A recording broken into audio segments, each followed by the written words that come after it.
Вячеслав Гайзер проинформировал президента страны Владимира Путина о социально-экономическом положении региона. Встреча прошла накануне в Сочи. Глава государства интересовался ходом подготовки к отопительному сезону и результатами работы правительства за полугодие. Установки по майским указам необходимо мы выполняем, движемся стабильно и в части детских садов, самое главное, по заработной плате, по остальным показателям. Ну и, конечно, учитывая, что республика северная. Да, вот как это ни странно звучит здесь в Сочи в разгар лета. Вот это следующий вопрос был, как идет подготовка к зиме. Да, это такой ключевой вопрос, мы ее фактически заканчиваем. В Воркуте, это, наверное, первый такой городской округ, где у нас начинается отопительный сезон, фактически на днях уже начинается. Поэтому рад доложить, что все у нас прошло по плану. В том числе ремонты провели, да? Да, конечно. У нас общие объемы средств, которые, собственно, направили предприятию ЖКХ на подготовку к зиме, если там даже по деньгам говорить, это более 1,5 миллиарда рублей. Вячеслав Гайзер подробно рассказал президенту и о том, как развивается экономика региона. Репортаж Татьяны Супряткиной. В рейтинге российских регионов Коми на одной из высших позиций. Аналитики отмечают, республика отличается прежде всего социально-экономической стабильностью. В промышленном секторе застоя нет, инвесторы охотно вкладывают в региональную экономику. Судя по всему, их привлекают прогнозируемые перспективы, налоговые кредиты, льготные преференции. Все то, что предлагает бизнесу правительство. Сейчас нефтегазовая и лесная отрасли Коми нацелены на глубокую переработку. Готовая продукция в разы дороже сырья. Республика готова поддержать бизнес в этом, вкладывать в модернизацию производства. В условиях достаточно ограниченного бюджетного финансирования, бюджетных инвестиций для нас чрезвычайно важно не допустить стагнацию в вопросах развития социальной инфраструктуры, в вопросах дорожного строительства. Именно поэтому сегодня мы для себя рассматриваем как очень важный инструмент государственно-частного партнерства.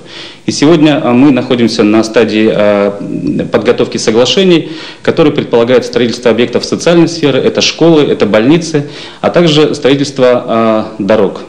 Транспортная доступность – один из основополагающих факторов развития экономики. Республика ежегодно вкладывает миллиарды рублей в строительство и ремонт дорог, развивая при этом и авиасообщение. За год региональные власти наладили авиаперелеты практически во все города и районы Коми. В Сыктывкар даже из самых отдаленных уголков сейчас можно добраться за час небольшим. Что любопытно, стоимость билета в самолет сопоставима с тарифами железнодорожного транспорта. Именно поэтому сейчас жители Коми предпочитают поезду самолеты. Более комфортно на самолете, быстрее, пусть может и дороже, но мне кажется, комфортнее будет на самолете прилететь, чем на поезде. Сколько по времени вы потратили на самолете, сколько вы ехали на поезде? На поезде я ехала 6 часов, а на самолете час 15. А для рожениц из сельских глубинок республика сделала перелеты и вовсе бесплатными. Все поездки в Сыктывкарский перинатальный центр либо на плановый осмотр, либо на роды оплачивает региональный бюджет. Сегодня увеличивается количество рейсов авиационных. Это нас очень радует, потому что, с одной стороны, мы можем направить женщину, не поднимая борт экстренно, а приурочить к плановому рейсу. Тех женщин, которые требуется, может быть, раньше времени или не по срокам беременности привести в перинатальный центр. Иногда требуется досрочное родоразрешение. Поэтому в этих случаях рейсы, которые новые открылись и открываются еще в республике, будут очень хорошей для наших беременных и для нас тоже помощью. Социальная сфера в республике и сейчас в числе приоритетных. И это несмотря на дефицит в региональной казне. К слову, с экономическими трудностями сейчас столкнулись многие российские регионы. И устоять перед ними смогли не все. Республика же в этот период не свернула ни один социальный проект. На 100% выполняются и все социальные обязательства. И прежде всего исполняются майские указы президента.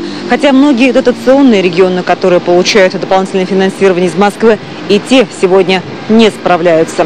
Татьяна Супряткина, Олег Юшков, Алексей Першуков, телеканал Юрган.